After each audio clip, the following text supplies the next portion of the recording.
Hello, everyone. I'm Debbie Giordano of Master Brokers. Welcome to our weekly update. We're right here in the middle of June, and looking forward to a continued summer season of selling. I sold Casper Street last week. We only got $5,000 more than the list price. That price point was $1,225, and we sold it for $1,230.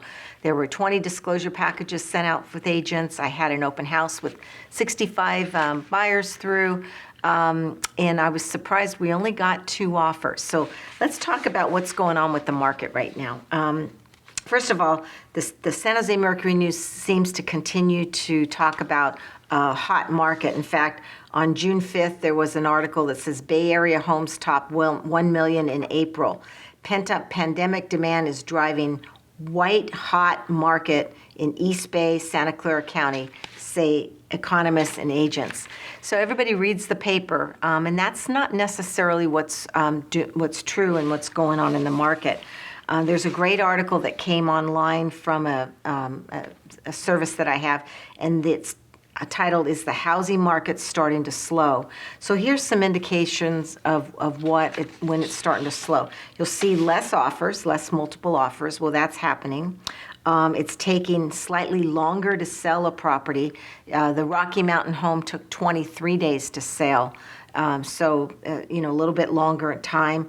Buyers are paying slightly less than asking. The Rocky Mountain home sold a little bit less, but they're not going over in the $100,000 and $200,000 category like we've seen recently in the beginning of this year. So listings are catching up with the pricing, and I think it's probably more of a steady state market than a white hot market. It's a good market. If you're thinking about selling, now still is a good time. But the other thing that's going to affect a slower market is going to be the rise in the interest rates. And we're talking about the general economy and the recovery during the COVID, and interest rates are expected to rise. So that will take a little bit of steam off from the buyers looking also. So let's look at what the price points look like. We've done well. If you've had a property and you've kept it in the last 3 or 4 months of this year, you've made quite a bit of money. So the average single-family home in Milpitas is priced at $1,546,000, and the average price for a condo is $992,000. So I've predicted this for the last 2 years. I've always said that the single-family home market, that detached homes, will rise in value because we're not building any more of those. Although we are building a lot of condos. They're still being built around the Transit area, BART, Light Rail, Great Mall area in Milpitas.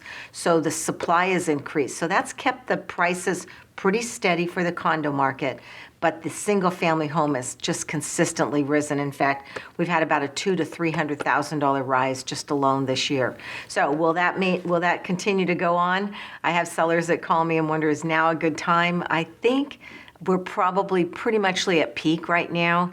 And I think we've got a good market, but I don't think we're going to see this $200,000 to $300,000 rise continue on throughout the rest of the year. So if you're thinking about getting your home ready, please give me a call, 408-945-8988, or send me an email, giordanodj@aol.com. See you next week. Thanks.